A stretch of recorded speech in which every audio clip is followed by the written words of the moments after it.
ఈరోజు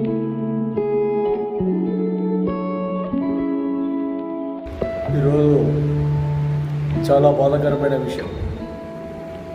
బొందిమడుగుల రమేష్ మాదిగ, ఆయన మాది రిజర్వేషన్ పోరాట సాధన సమితి రాష్ట్ర వర్కింగ్ ప్రెసిడెంట్గా పనిచేస్తారు.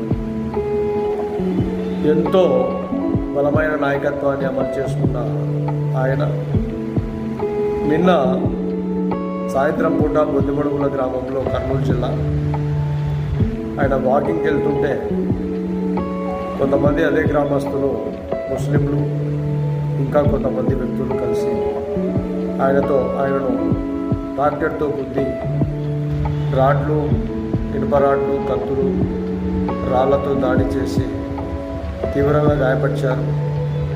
నిన్న హాస్పిటల్లో ఆయన చేర్పించిన తర్వాత ట్రీట్మెంట్ జరిగేటప్పుడు ఈరోజు ఆయన చనిపోయారని వార్త తెలిసింది. చాలా బాధాకరమైన విషయం. కాబట్టి ఆయనకు నివాళులు తెలియజేస్తున్నా. ఆయన కుటుంబానికి ప్రగాఢ సానుభూతి, సంతాపం తెలియజేస్తున్నా. గ్రామాలలో కక్షలు, కార్కన్యాలు, పగలు, ప్రతీకారాలు చట్ట ప్రకారంగా ఉండాలి. ఇలా వ్యక్తిగతంగా ఉండకూడదు. బాగా గుర్తుపెట్టుకోండి. ఇలాంటి నిర్ణయాలు తీసుకునేటప్పుడు ఎన్నో విధాలుగా మీకు ప్రోత్సాహం ఉంటుంది. గ్రామాలలో ఎలాంటి ప్రోత్సాహమైనా మనిషిని చంపడానికి, నరుక్కోవడానికి కరెక్ట్ కాదు. బాగా గుర్తుపెట్టుకోండి.